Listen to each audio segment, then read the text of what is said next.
Howdy everyone, Poacher here with an Age of Magic video, and in today's video we are versing the full Beastman with a Rogaroo in it, and we're using Teona because this team is pretty fun. It's pretty fun. It can do a lot of damage pretty quickly. There's a little bit of RNG with the teams you verse because of things like Rock, for example, Stun. But the team we use is actually pretty secure, so we don't really rely on RNG with our team. That's just the way it is, and that's always good. I always love a team that does not rely on RNG. So the teams we verse rely on RNG, so keep that in mind. But that's what we're versing today, and yeah, I mean, I will keep versing teams with this Teona variant. It was discovered by Palin. Again, I've just altered it a tiny bit because originally he had Belladonna in the team instead of Crowley, but it works a bit better with Crowley. I think there was an adjustment in the last patch. Palin also saw it where the team just wasn't being as successful with Belladonna in it. So we'll jump into the battle. We'll run it a few times just to see any variants of RNG and how the results end up. But I've won more battles than I've lost. So do with that information what you will. So yeah, let's jump into the arena. So jumping into battle, Wukong will perform first, hit your Crowley. He's never going to kill Crowley. Then Rock will come, freeze your characters. But as long as Mordred doesn't get frozen, you're actually off to a pretty good start, because even though other characters have been frozen, we can use pulling the thread, which will reduce initiative and add a little bit of initiative to us, but it will also remove a debuff off our characters, and it gets rid of the freeze off the Balthazar, which is the important part. That's all we want, because now we can go ahead and cast Dark Arts, which is going to give us the initiative reduction with our Teona. We're going to use Chain Reaction. Okay, everyone's pretty much at 0 anyway, but that is fine. And from here, we can select Rock, because our Balthazar just... when he's got 5 tokens, he is the ultimate support unit. There is not many characters that can offer as much support as Balthazar with 5 stacks. I think his utility is just insane. So we are going to go ahead and use our Flaming Fists on the Rock, and it's just going to eliminate him, but it's going to trigger 20 stacks. Doesn't kill him because of the buff he had on him, but it's fine. We did a lot there. We're going to go ahead and we can kill him. We're not going to, though. We'll cast Hungry Abyss. Get rid of any buffs we don't want on the enemy. I don't think they have any. No, they didn't. That's okay. We can go ahead and distort the Phoenix. Hopefully it lands. Does it? Beautiful. Rock will die in a moment. Okay, we can trigger the explosion. Do a bunch of damage. Wonderful. I'm going to go ahead and take out Rogaroo, and then take out Wukong, and then we're just left with... I mean, we can kill Phoenix. I mean, it's up to you. It's whoever you really want. We can reset her initiative, that's for sure. Or reduce her initiative. And then, I mean, let's just go ahead. We'll just take her out. And leaves the big lion boy left. Nice little win. So there you go. It's a good fight. It's a really good team. It's a really, really good team. Surprisingly, it's a lot of random characters put together, but that's half the joy. But we'll do a few more runs and we'll see what happens. Okay, round number 2. We're going to get hit again. Crowley's going to take a few hits there. That's fine. Out comes the freeze. And yep, here we go. Pulling the threads clears the debuff off our Balthazar. I mean, let's look at what he does. Like, actually look at what he does.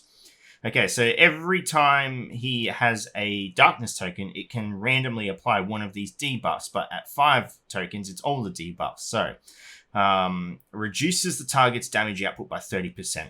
Awesome. Their dodge by 100%. So, unless Phoenix resists the Mordred distortion, there you go. Yeah. Armor by 35%, reduces initiative by 100% when an ally attacks them. So Teona comes through and does her AoE, forbids putting buffs and removes all buffs from the target. If there are 5 darkness tokens, remove 1 buff for 2 darkness tokens, 2 buffs for 3 darkness tokens, 3 buffs for 4 darkness tokens. So we're removing up to 3 buffs for each darkness token collected. The ability will affect more random targets and cause more debuffs. So it hits everyone. It just hits everyone. So we'll go ahead, cast that. Oh, it's just so beautiful. Okay, we can go ahead, reset initiative, and then we'll smack that rock. Bang, bang, bang, bang, bang, bang, bang. Oh, just look at the numbers are still going. The numbers are still going. Okay, so now we know, though, from the first battle, we do not need to cast Hungry Abyss, but this does also apply the range damager mark. So when Teona comes around, she could reset their initiative again, theoretically. Or we could just go ahead straight away and kill the rock. Oh, let's just do that. Let's apply the mark because the rock can't freeze us again. So he does do extra AoE damage, though. What do we want to do here? Let's mess around. Let's just straight up kill the rock and see what happens instead of distorting the Phoenix. So Phoenix's turn will come around, but I think Teona goes first. So no, Flame goes first. So can we target the Rougarou? Let's take out Rougarou. I don't want him doing his swipe. Now we can reset the initiative of Phoenix. Beautiful. Doesn't kill her, and that's all that matters. The fact that she doesn't die. Alright. Let's go ahead and cast Experimental on the... Let's distort Phoenix just to be safe. We should actually be able to get a lot of healing from this as well. Should be able to heal our team. Let's see how much healing we get from this. Not as much as I thought. Healing's healing, I guess, but I was hoping it would at least take Crowley back up to full HP and we come through and we kill the Phoenix. Beautiful. Real smooth. Just like butter on toast. Alright, we'll go one more time. We'll try and mess around with some other things and see what the results are. Okay, final attempt. Same thing's going to happen. We're just going to get hit. It's not going to kill Crowley. Remember, this is a fully equal fight, so results could differ depending on your Arcane Stars versus enemy Arcane Stars level, etc. But as a foundation battle, this is gold. Right, so we remove the debuffs from our characters. We get the debuffs out with Balthazar, setting up for a good start. We're going to go ahead and apply the static, reset the initiative. And we're going to go ahead and take out Rock. But let's see what happens if we don't take out Rock. Let's cast Meteor Strike. Does a bit more AoE damage. It sets us up. What do we want to do? Let's cast the AoE. How do we want to play this? Again, this is just an alternate route. I don't know if it's gonna work. Phoenix is locked down, so I'm not too worried about Phoenix. She's not gonna be able to cast anything. Let's just basic attack Rock, take him up to 18 stacks of static. He's not able to freeze us. This is gonna reset initiative.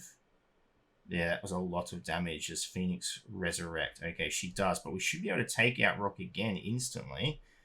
And we still, yeah, pretty much win this battle. There's not much they can do. The bug where Phoenix is invisible, Flower's there.